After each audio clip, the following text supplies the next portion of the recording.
কেমন আছেন আপনারা? আশা করি খুব ভালো আছেন। আজ আমার মেসো সত্যিকারের ভূতের ঘটনা একটা বলতে এসছে, সেটা আপনাদের সাথে শেয়ার করব, আর দেখতে থাকুন কি বলছে। Let's go. করেছিস? হ্যালো গাইস, ইনি আমার মেসো। ইনি আজকে সত্যিকারের ভূতের ঘটনা বলবে। হাই করে দিই। ঠিক আছে, তুমি অবশ্যই জানাবো। দেখুন, হ্যাঁ, ভালো করে শুনবেন। আমার শালীর ছেলে বা মেয়েরা বা সবাই এরা খুবই ভূতের গল্প শুনতে ভালোবাসে, তাই ওদেরকে একটুখানি ভূতের গল্প ছোট্ট করে নিজের আই উইটনেস মানে আমার চোখে দেখা গল্প আমি শোনাবো। একটু মন দিয়ে শুনবেন। ঘটনাটা হচ্ছে উড়িষ্যা কালাহান্ডি ডিস্ট্রিক্টে একটি 13 বছরের মেয়ের সঙ্গে এই ঘটনা ঘটেছে। আমিও যখন দেশে গিয়েছি আমি মামার বাড়ি যাওয়ার পর আমি দেখলাম একটা খুব সুন্দর বর্ষা মেয়ে, আমি যেখানে মামার বাড়িতে আমি সেখানে এসে বসে আছি। এবারে আমি তার কাছে গিয়ে বসলাম। হ্যাঁ, বসার পরে তাকে জিজ্ঞেস করলাম তোমার নাম কি, কি করো, পড়াশোনা করো। সে আমার সঙ্গে কিন্তু সব কিছু আমি ক্লাসে পড়ি, হ্যাঁ, কি আমার নাম, আমি কোথা থেকে এসেছি, তার সঙ্গে সঙ্গে কি হলো, উঠে তার একদম চুল একদম খুলে দিয়ে সেই মানে পাটকে ছুটতে শুরু করলো সবাইকে, কিন্তু আমাকে কিছু করেনি। আমি তার সামনে গেলে সবাইকে মারতে শুরু করেছি। মারতে শুরু করে হঠাৎ এমন কি করে গেল, হঠাৎ দৌড় করে ঘরে ভেতরে ঢুকে গেল।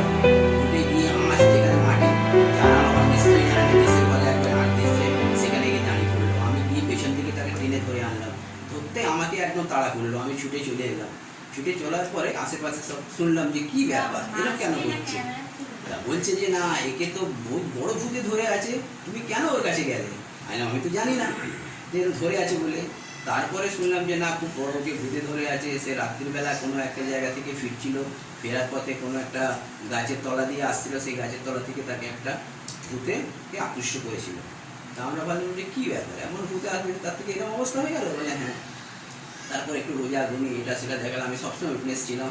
তো একটা ভর হলো সেখানে, ভর হয়ে তাকে কিন্তু বসানো হলো, তেল হলুদ ফলুদ সব কিছু দেওয়া হলো, দিয়ে বলা হলো যে কী ব্যাপার, তুমি কে ধরেছো কেন, এমন কি হয়ে গেছে। মেয়েটাকে তাকে ধরতে হলো। বলছে না, আমি ওকে খুবই ভালোবাসি, আমার খুব ভালো লেগেছে, তাই আমি তাকে ধরেছি, আমি তাকে ছাড়বো না। তো বলছে না, তোমাকে তো ছাড়তেই হবে, ছাড়তেই হবে। তো বলছে না, রোজা বলছে ছাড়তে হবে। ও বলছে না, আমি ছাড়বো না, আমি ওকে সঙ্গে নিয়ে যাবো। তখন একটাই ব্যাপার হলো যে না, রোজা কি করলো যে না, কিছু তো করার নেই, একে তো আমাদের ছাড়াতেই হবে। তখন তার ঘরের মা বাবাকে বলা হলো যে এই জিনিস লাগবে, তেল হলুদ চুড়ি সায়া ব্লাউজ যা যা নতুন বস্ত্র যা যা বিয়েতে দেওয়া হয় সব কিছু দিয়ে তাকে নিয়ে যাওয়া হলো একটা পুকুরে। একটু নাচ টাচ করা হলো, গান বাজনা হলো, বাজাতে বাজাতে তাকে সঙ্গে নিয়ে যাওয়া হলো। সে কিন্তু ভূতের বেশেই ছিল, মানে এমন সে নাচ করছে, মনে হয় যেন সত্যিকারে নাচ করছে। নাচ করতে করতে করতে করতে গেল, গিয়ে পুকুরের জলে তাকে জোর করে নামানো হলো। নামিয়ে তাকে অভিমন্ত্রিত করা হলো। সে রোজা গুনি মন্ত্র মানলো, মন্ত্র অভিমন্ত্রিত করে তাকে এমনভাবে বলা হলো যে তুমি যাবে কি না, যাবে কি না। বিভিন্ন রকমের লঙ্কা হলো, হলুদ হলো, বিভিন্ন রকমের জিনিস পরিয়ে তাকে নাকে শোকানো হলো। শুকিয়ে তাকে বলা হলো যে তুমি যাবে, তাহলে একটা গাছের ডাল ভেঙে দাও। গাছের ডাল ভেঙে যদি দাও তাহলে আমরা বলবো যে হ্যাঁ তুমি গেছো।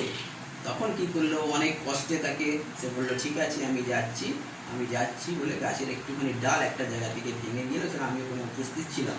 হ্যাঁ, এটা আমার চোখে দেখা। হ্যাঁ, দর্শকবৃন্দ যদি বিশ্বাস থাকে তাহলে সাবস্ক্রাইব করবেন। Tata bye. ভালো লাগলে প্লিজ সাবস্ক্রাইব করবেন, আর লাইক কমেন্ট করতে ভুলবেন না। আশা করি আবার একটা নেক্সট ভিডিও নিয়ে আসছে। ভালো থাকবেন সবাই, টাটা।